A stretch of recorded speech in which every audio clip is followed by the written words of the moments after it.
Welcome to another episode of TRILL TV. I'm your host, Coach Bailey. This is TRILL TV. This is TRILL TV. This is TRILL TV. This is TRILL TV. This is TRILL TV. This is TRILL TV. This is TRILL TV. Yeah.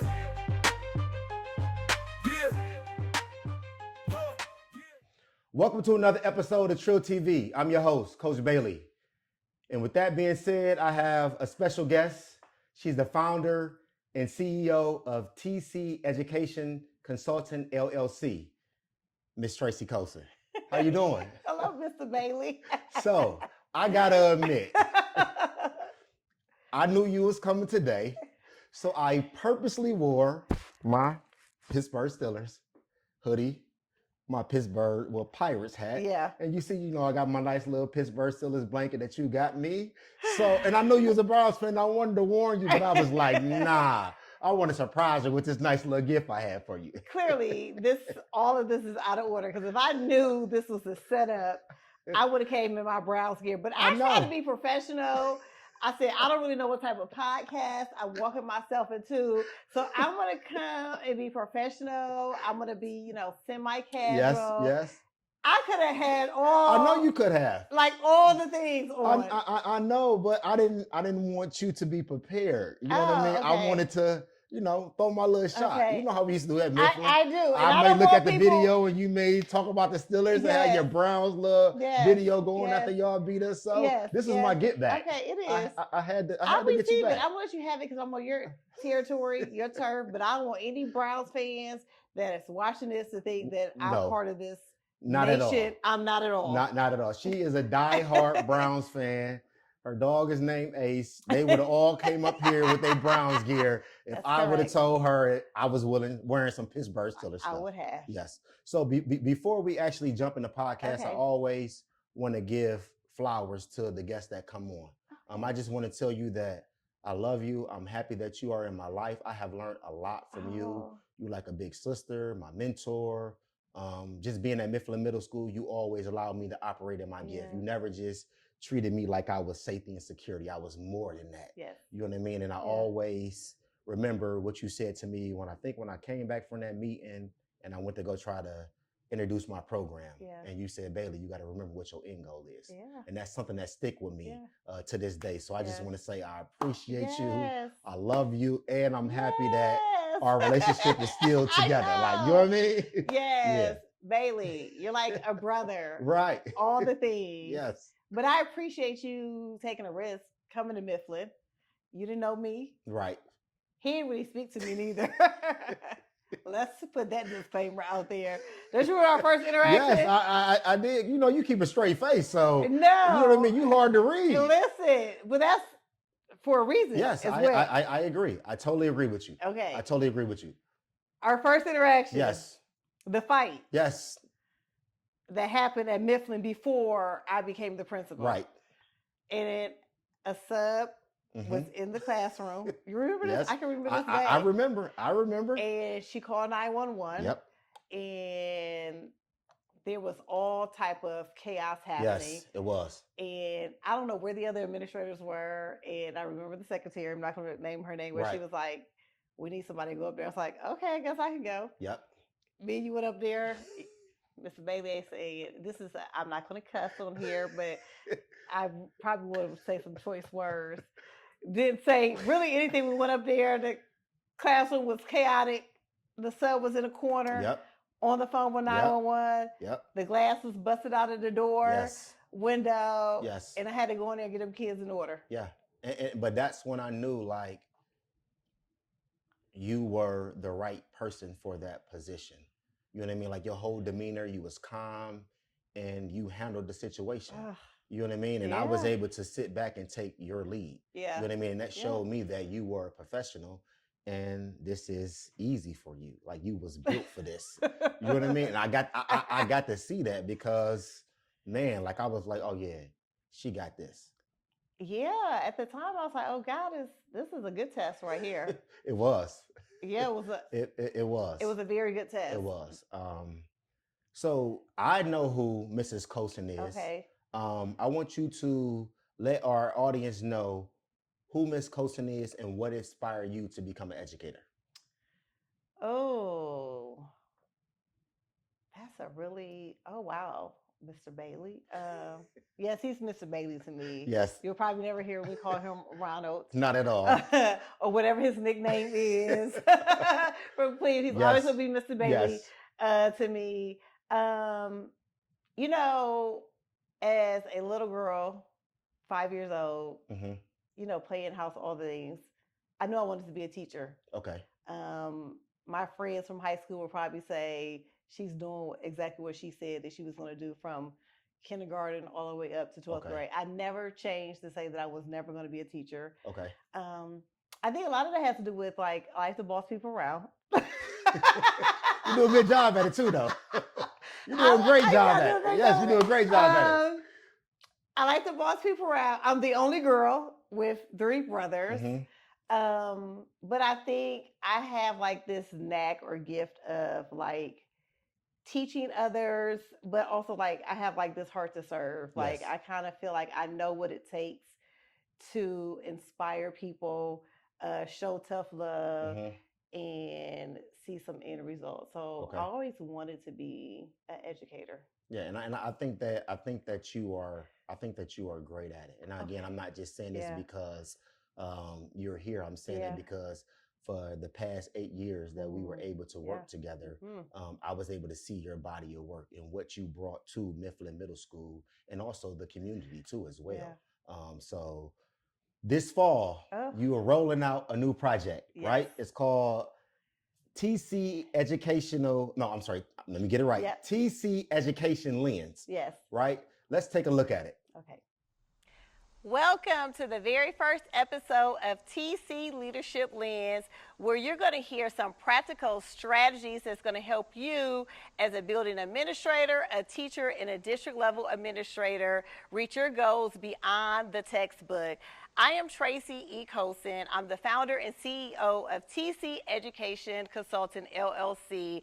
I started TC Education Consulting because I seen firsthand the struggles that are happening with building administrators, teachers, district level administrators when they are trying to implement and reach their goal. Here at TC Education Consulting, you can receive one-on-one coaching, training, strategic consulting, and relationship building that's going to help you in your particular career and field reach your goal. Here at TC Education Consulting, we are now going to provide you any fluff, anything that you want to hear. We're going to give you what you need to hear and the practical strategies that's going to help you be successful to reach your goal, whether you're a building principal, a student teacher, a new teacher, a district level administrator, or even a district. How can we help you impact student achievement? So here at TC Education, we can help you reach that goal. So for some future episodes or some strategies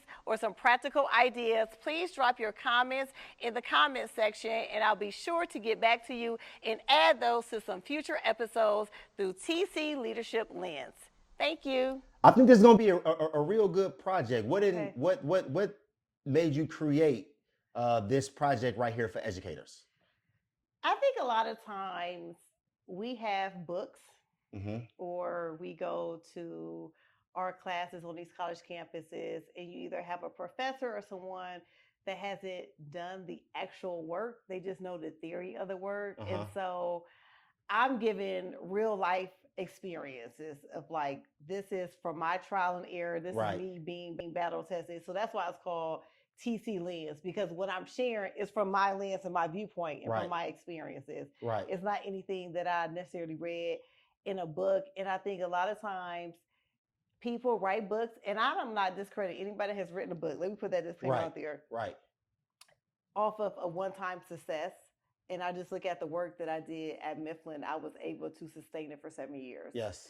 And show the growth and show the commitment of the students changing their behavior, their community rallying around the vision and mission of the school, and the staff. I mean, that takes a lot of work and dedication. And so it's from my lens and my experience. And so what I'm going to be sharing is from literally my lens, my experience, and my failures.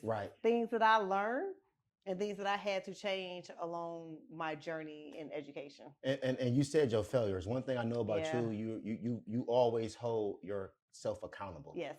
You hold the people who work up under you accountable, Yes. but you also hold yourself accountable too as well. A lot of people don't see that. Yeah. You know what I mean? So why do you feel like it's important to hold yourself accountable? People are always watching. Yes. And so I'm not perfect. I'm far from perfect, but I think letting people see that I'm human, that I make mistakes. I don't know it all. I'm still learning and growing. And I have people that's in my corner that's holding me accountable. I call them like my accountability partners. Okay. I'll run things by them. Sometimes I'll take their advice. Right. Sometimes I don't. But Right. That's the learning process of it. And knowing when to take the advice and learning when you done bumped your head. Yes. But being also reflective of like, how could I have done something differently? Okay, that's good. So do you have a projected date of when you gonna drop your project? And if so, what platform is it gonna be on? So my goal is to put it on LinkedIn. Okay.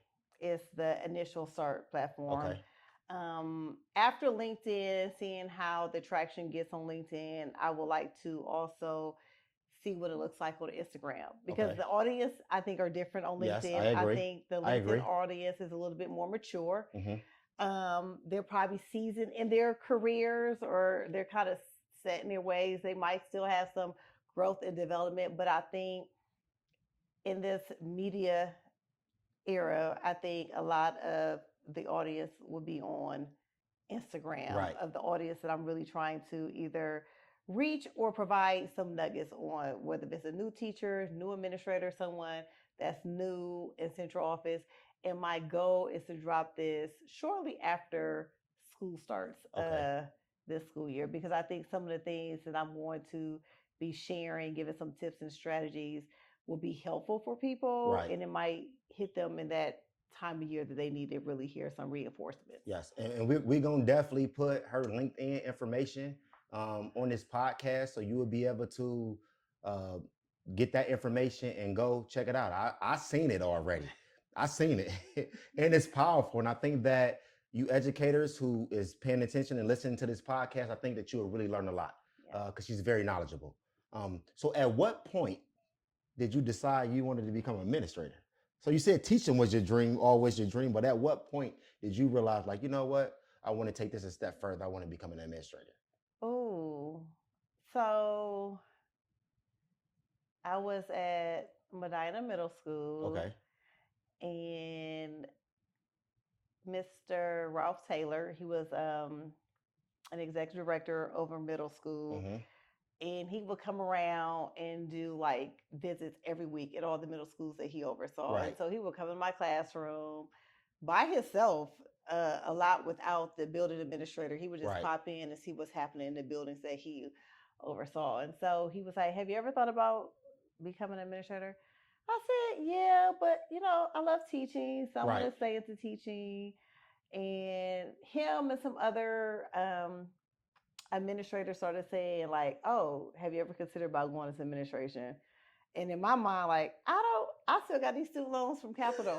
Like, who's paying for this other degree, this other master's? And so while I was at Medina, I started working on my administrative degree and license. So I got it from Ashland. Okay. But I didn't go right away into administration because I love to teach. I mean, I love teaching. So, and what did you teach? I started off teaching elementary, 3rd grade, Windsor Elementary, and I did a little bit of 3rd and 4th reading. Then I went to middle school. I taught ELA, writing, and social studies. In elementary, I taught everything. Okay. But in middle school, I taught ELA, reading and writing, and social studies. That makes sense, because you know you very good with your words. So. Very good. You're not the first person that said that to me. Very good.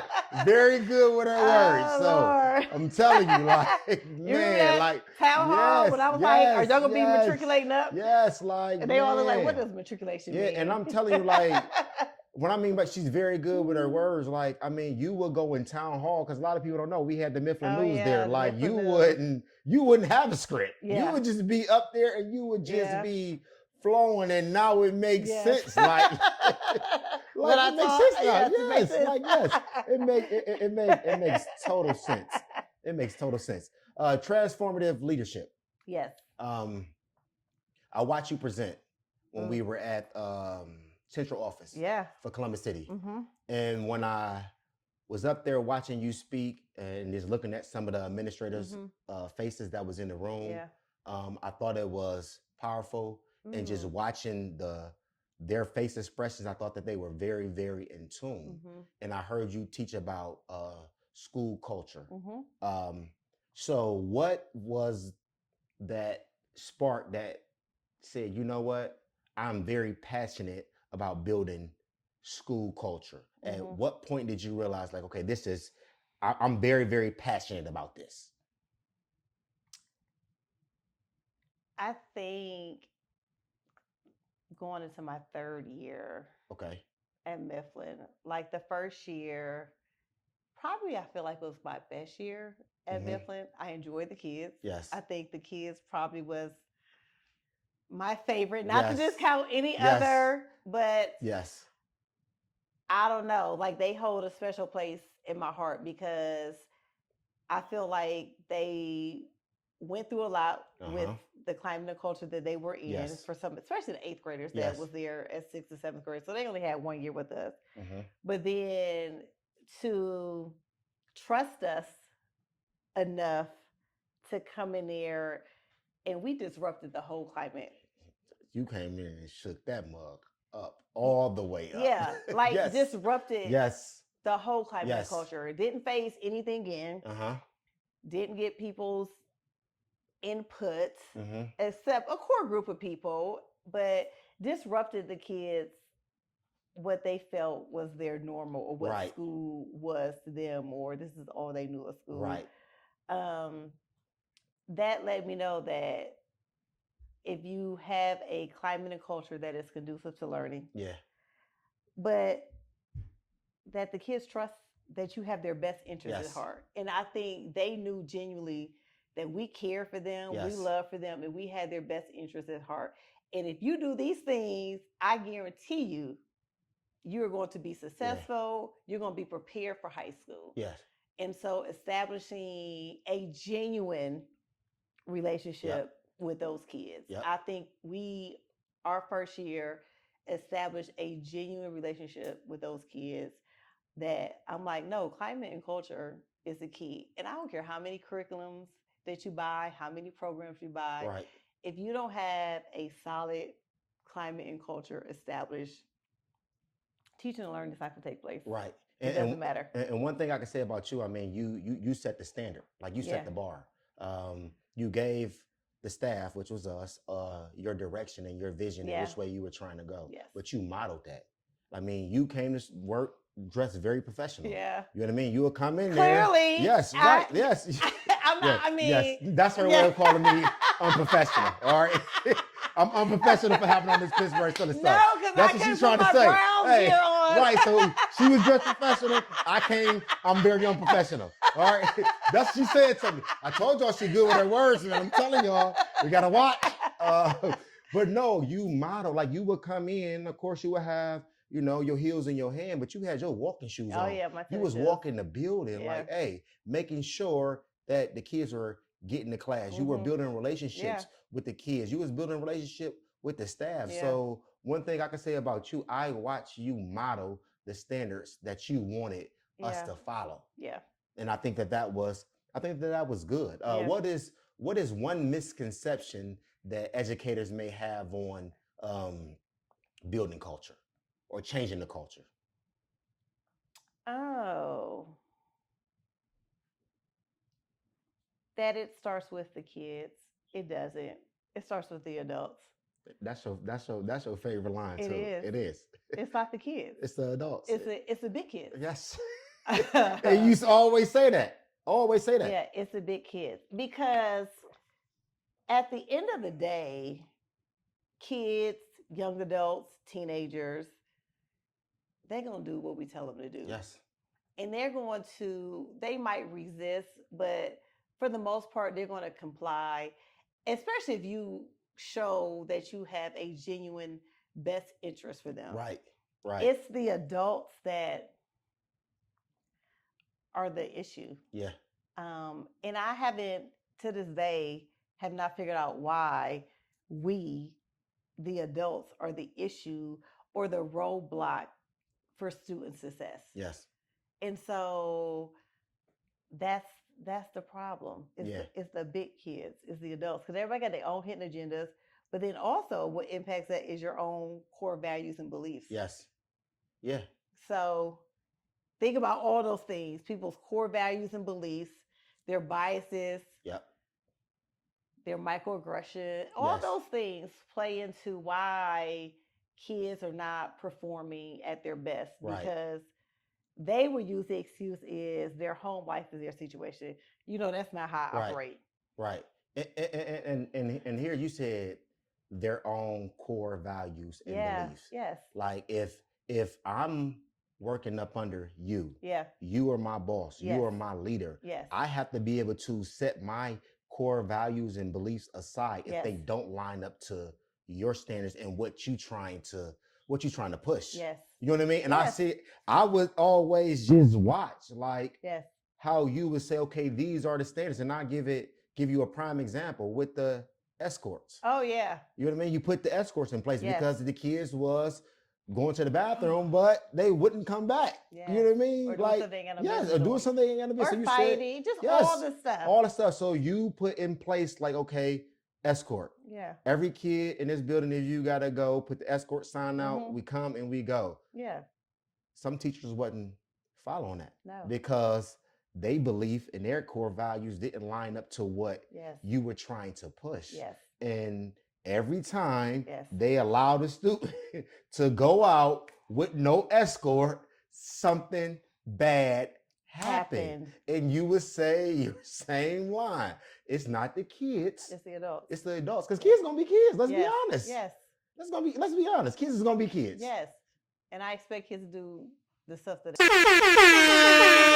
you have a child who struggles or needs some extra academic support?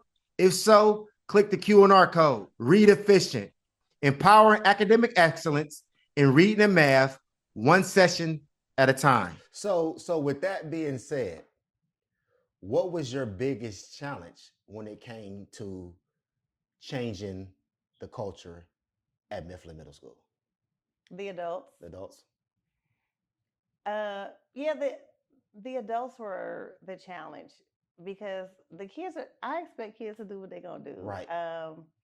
But you have 30 to 40 people that grew up differently, right, had their own different educational experiences, have their own lens of the certain group of students that we were servicing. And so you got 30 and 40 different personalities. Yeah. That's always, for me, a challenge as an administrator, is dealing with the adults and how do we get everybody rowing in the same direction in this boat. And we had challenges at Mifflin. Several that did not agree with how I handled things. Right. Procedures and routines I put in place. Holding them accountable. Yep. Holding students accountable, disciplines that were handed out or were not handed out, all of those things. And so as a building administrator, you're dealing with the teachers, kids, parents, community, and downtown. So it's funny that you brought up community. So how important it is for the community, like community engagement, I should say, how important it is for community engagement to help build that culture too as well. If you have the right community partners, they can help transform your school. Okay. And so Mifflin, it's funny, it's how God works, because Mifflin was in the backyard of my church, Yes. Faith Ministry Faith Church. Ministry. Yes. So prior to even coming to Mifflin, I had interviewed out at another district for another position. And obviously I didn't get it. Right. But that district went on strike. God is good. So there was an event that was happening at church, and Dr. Wise, C. Dexter Wise, had talked to me about that. He's like, look what you was getting ready to go over there. I said, Yes. I know. Look how God works. Yes. So I think, being positioned, I think God positioned me at Mifflin. Yes. Knew that I was going to be covered by my church, my pastor, not just my pastor, but the members. Yes. And then Columbus Christian Center, Dr. Forbes. Yep. And both Dr. Forbes, Tracey Forbes, and their congregation wrapped their arms around Mifflin. Minister Burton, that passed away. He was there on the regular too. They're on the regular. Yes. Easton Foundation with Ben and Jen, Women to Women, Sally, Gibson. Data Alliance. Yep, Data Alliance. Communities in Schools, Miss EA. So those were like key partners that I met with them my first year. And I said, this is my need. Yeah. And this is how I need for you to support at Mifflin. And they all answered the charge. Yeah. Like they all answered the charge. I said, if we do these things, and like the student success store. Yep.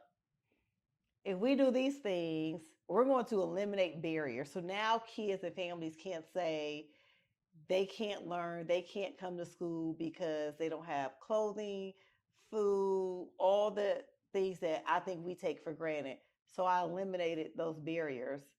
And I think it changed how community partners truly interacted with the school, because they were at Mifflin a lot. No, they were. From the report card conferences, during the holiday, cleaning, just coming periodically, cleaning.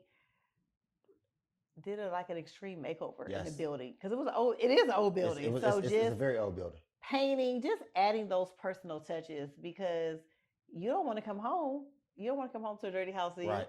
So we want kids to come to school.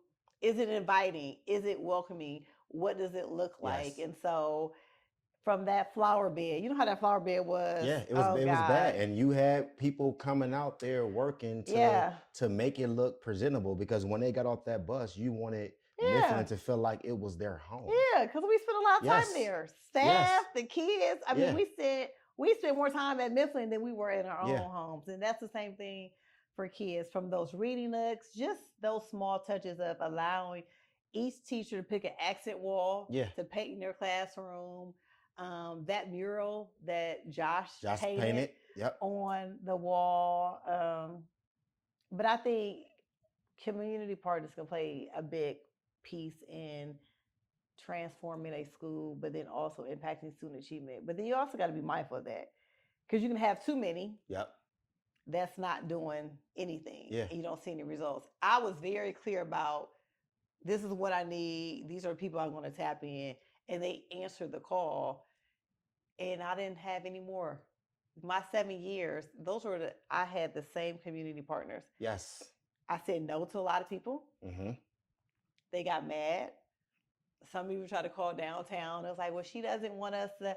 No, because I think you can have too much. And I felt like I had a system in place, and each partner was addressing a need of the building. And they kind of played off of each other. From Dr. Wise, you was my honor roll speaker. You kicked it off.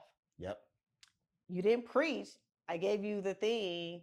But to have my pastor come inside this building, you could feel that energy. That energy. Yes. The families felt the energy. Yes. The kids felt the energy. To have Sister Cleveland and the ladies come, because I asked Sister Cleveland, I said, can you come pray over my office in the school? Yes. Just knowing the year before what we dealt with and the challenges that I knew that we were going to face. Let's do it after school, which they did each year. Walked around, prayed in my office, prayed everywhere, but went around and anointed every classroom, touched every door. But then people started to get wind of that. People were there. And so we would either skip rooms. People like, oh, no, you can come in here and pray. So now people are starting to see like, oh, when are these ladies coming? Yeah. To pray over the school, my classroom. Yeah. I think that says a lot, regardless of what people's faith is. And so I was very mindful of this needed to take place after school. No one's here. This is the time that it needs to happen. Or come on a Sunday when I would go up there every Sunday. Because you lived there. Johnson. It's like you was there all the every time. Sunday I will leave there. Yeah. I will leave church and come to Mifflin. Yeah. So it's funny that you brought up the mothers of the church coming to Mifflin praying. Yeah. Because in the previous episode that I had called Sports and Faith, was it Sports and Faith? No, it wasn't Sports and Faith. It was The Power of Reading. And Mrs. Dansby said something about community, and she brought up churches. Yeah. And I brought up when you said God put you there for a reason. Yeah. I told her, I remember going back to my office after school and something was wrong. Like, man, because at that time I was still trying to find my way. Like, hey, man, what am I really supposed to be doing in life? And one of the mothers of the church walked past and said, hey, can I pray for you real quick? And I'm like, I said prayer. I love prayer. You know what I mean? And she prayed for me. And then at the end, she said, man, you in the right place. Yeah. You right where God wants you to be. And looking back on it, the 8 years that we spent together, man, I'm telling you, I know for sure I was in the right place because I was able to learn from you, and I also got to accomplish some things that I would not have been able to accomplish if I was somewhere else. You know what I mean? And one thing that I learned from you is every need that them kids had outside of education, you was there to fulfill that. Whether it was passing out turkeys on Thanksgiving, you know what I mean? Making sure they got turkey and bread and meals for Thanksgiving, giving them gift cards to go to Walmart or different grocery stores to get food over Christmas break. Let's be honest, over Christmas break, that's 2 weeks. Some people ain't gonna be able to eat. But you made sure you provided food bags for them that would last them for the 2 weeks. If they didn't, the success store, it wasn't just pants. You had pants, shirt, underclothes, soap, deodorant. You had books. You made sure that every kid in that building had an opportunity to be successful. He really had a positive message. Like, he really showed me, I don't know if you guys could tell, but like, I have a disability, and when he was speaking about his disability, I'm a 12th grade student reading on the 6th grade level. And you want me to go to college? If I can get to a place where he is, where he's speaking to people, where he's changing people's lives, then I'm gonna be okay. Like, the girl in my past with the stain on my face called pain. Look and listen. I want you to feel my scar. Like the Lion King, I was crazy and sang like Scar. And that's what you did.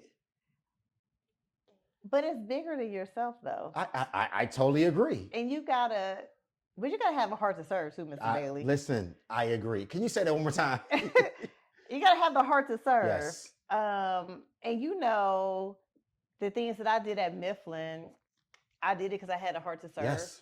I care for the staff and the students and the tough love that I felt that I was showing them, regardless of the ones that I wanted to choke out. Because I felt like someone did it for me. Why not do it for somebody else? How do you pay it forward? And what does that look like in your own way? And I don't need recognition for it. You know, I never liked. A lot of people don't know what you did behind the scenes. They really had no clue. You see what I'm saying? Like, I was there because after school, like, we would, that was our debrief. Like, we would debrief and let go of the negative Yeah. energy or the stress, and Yes. we'd talk, we'd Yeah. have fun, and I'll watch you pour into these Yeah. kids and these families' lives like it was just second nature Yeah. to you. You couldn't walk by and see a kid with, you know, holes in his shoes and not address it on the slide. Like, hey, you Yeah. know what? Yeah. We need to get this kid some Mhm. shoes, or this kid right here needs some Yes. clothes. Like, you know Yeah. what I mean? Like, Yeah. you made sure you met those needs. Yeah. You made sure. Yeah. So again, like, that's why I'm saying, like, a lot of people have this perception of you Yeah. because you're very direct, Yes. but they don't see this other piece Oh yeah. that we're able to see. Yeah. You know what I mean? So, Yeah. hey, stop trying to judge a book by its cover. You Yeah. don't know what they doing behind closed doors. Yeah. So while you blaming and saying like, oh, this person is negative, you the Yeah. one that's being negative. Let's Yeah. be honest. Yes. Because you changing lives for real. Yeah. You changing Yeah. lives. Yeah. So I'm gonna say it says finish the sentence, right? I'm gonna yes, finish the sentence. Oh Lord. I'm going to say a line, but you got to finish the sentence. Oh, okay. okay. You got it. A strong school culture is built when. Oh. I say it one more time. A strong school culture is built when Everybody's on the same page. everybody's on the same page. That's Mhm. good. Mentorship is powerful because it. Oh, the other person has to receive it. The other person has to receive it. That's good. Yeah. I know I was close to burnout when. Oh. Oh. I know I was close to burnout when. Is that at Mifflin? I'm just saying, period. Just period. Like throughout your educational journey. Oh.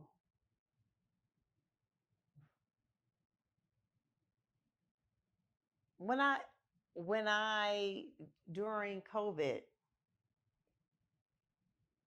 when you start looking for another job. Okay. That's good. That's good. If we want to reduce teacher burnout, we must start by Coaching them. coaching them. That's good. A good mentor help prevent burnout by. Oh. Holding you accountable to take time for yourself. Holding you accountable to take time for yourself. You got to disconnect. I don't do a Yes. very good job of it. Yes. Yes. But sometimes I saw you at Mifflin like, hey, I'm telling you right now, once this school day is over, I need to. Oh, I'm leaving. I'm leaving. Yes. I'm leaving. Yes.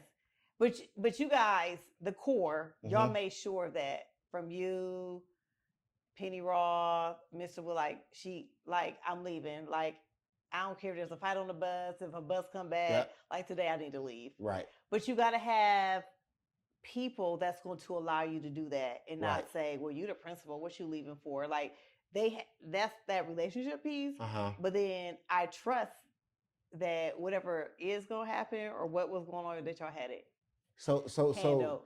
So I talked about building culture Yeah. at first because I know that through your lens, with the series that you about Yeah. to drop, you address building culture. Yes. But I also know that you address burnout and mentorship as well. Yes. So I just read an article a few days ago, and it was a survey. It was said back in 2024. Mm-hmm. It said 63% of teachers experience burnout, Mm-hmm. and it said they did another survey in 2025. Mm-hmm. They said it slightly decreased, and I think it was like 55 Mhm. teachers Mm-hmm. experience burnout. Mm-hmm.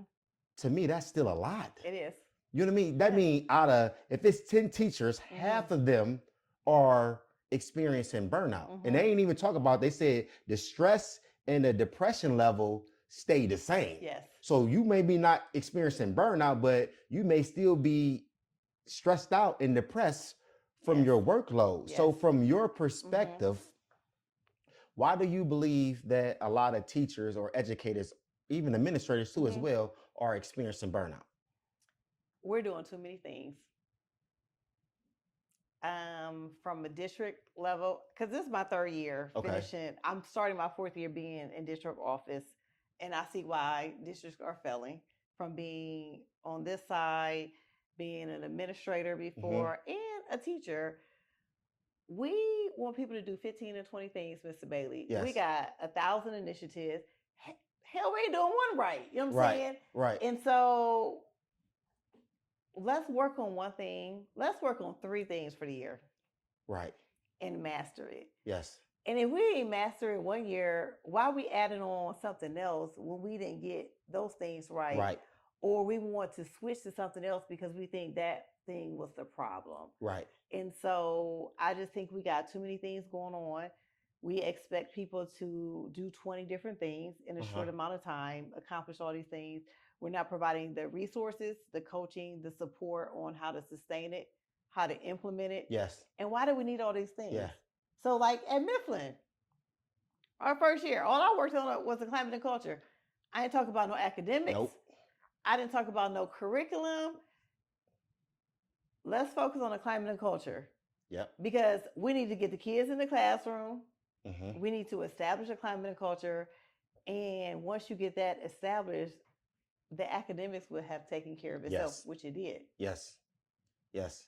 So if you notice, the 7 years I was at Mifflin, I only focus on one thing a year. Yes. I had a different theme every year. I'm like, this is what we're focusing on. This is how we're going to get here. This is the strategy. This is the PD that's going to lead us there, which impacted student achievement. Right. Right. Right. So what are some practical things that educators and leaders and administrators can do that can help our teachers experience less burnout?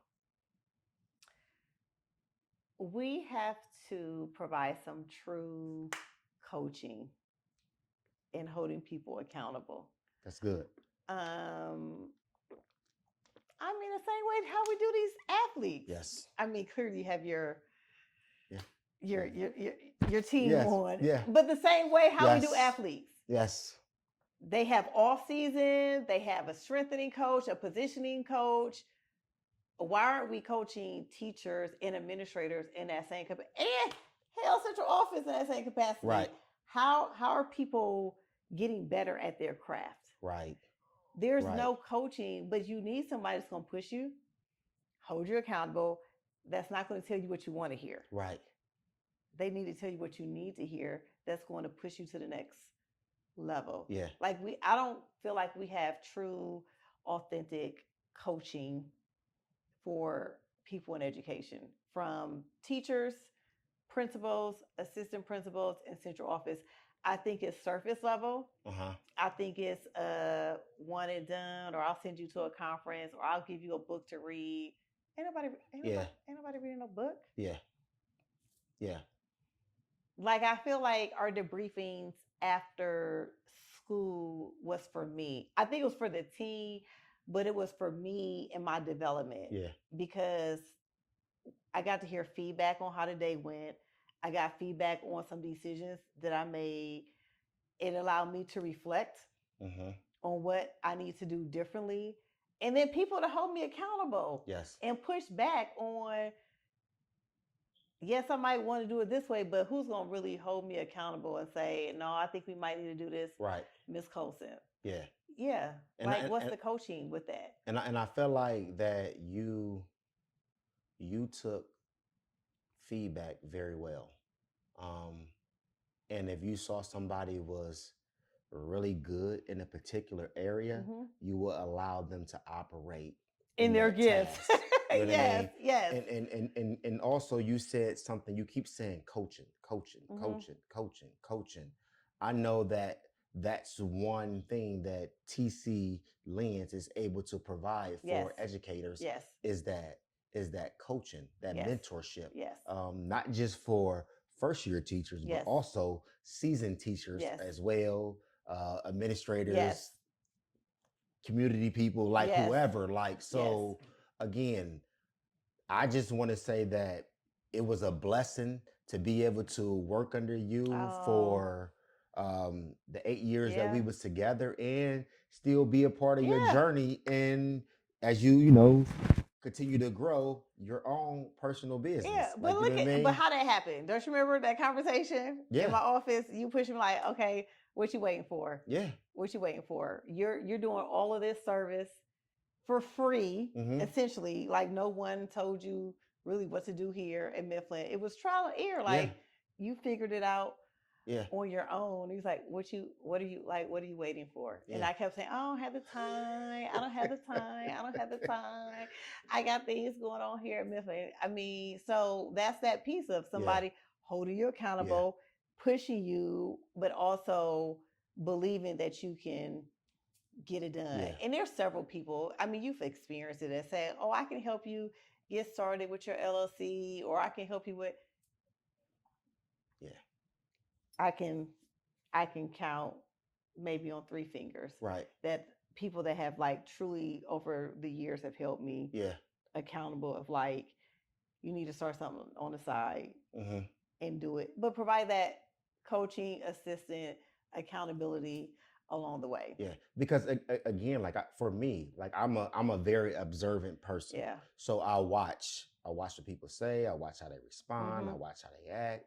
I watch how they teach. I watch how they listen. Yeah. So being around you, I saw you make a teacher who was just coming in look like she been here for years. You know what I mean? Because you had that gift.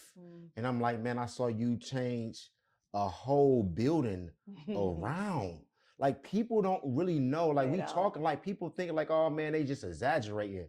Like, nah, like Mifflin was on the verge of going down. Mifflin Middle, I should say, not the high school.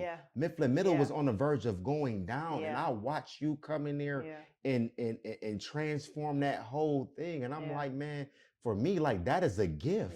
So you should be able to use that gift, not just here at Mifflin Middle School, because let's be honest, I felt like at times people didn't value what you was doing. I would agree. You know what I mean? From the parents in the community to the staff in the building to district personnel, like they didn't value what you was doing.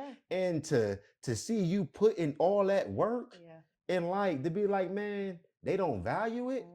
Man, you can use that talent and take it somewhere else and give it to other people who will value it. And we wasn't saying like, hey man, you need to leave Columbus City. We wasn't saying that. We saying like, hey man, there is other people out there who can use your services with other districts as you still work for Columbus City. You can do your own thing. You know what I mean? Host your own seminars and things like that. And that's what you are doing right now. And I'm so I am so happy and I'm so proud. And I'm appreciative of the push, Mr. Bailey, and the opportunity. Listen, you know, it's been a long journey.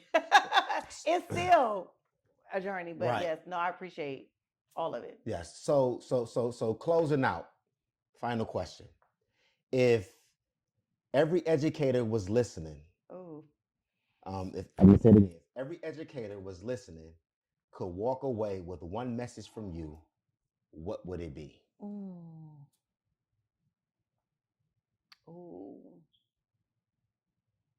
What would be your final message that they can hold on and they can grab, and then that they can take it into the next season that they about to enter into?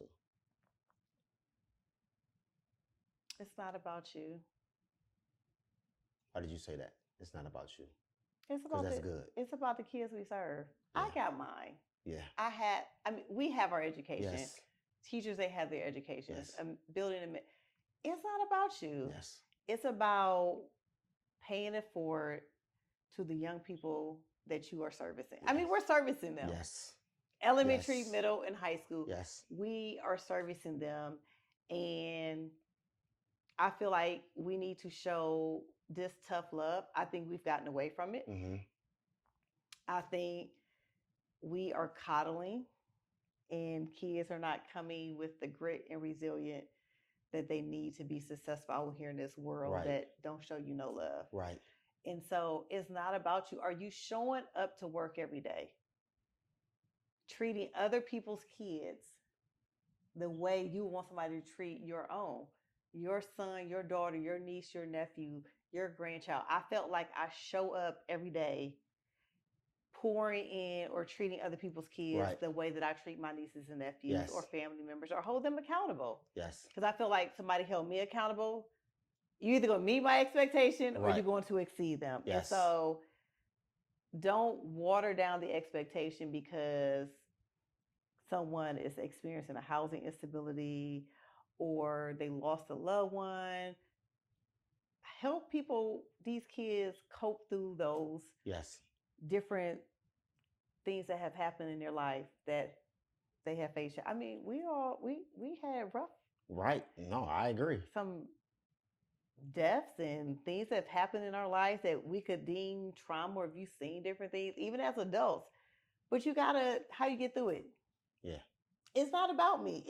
It is, I have mine. It is not about me. It's about providing opportunity for other people's kids and not lowering these standards. Yes. And like, oh, poor son. No. Have these high standards for these kids that we serve. So there you have it. Remember, the moment you realize that it's not about you, then our students will get the best version of you. Thank you for tuning in. And remember, if it ain't TRILL TV, it ain't real TV. Peace. Yeah.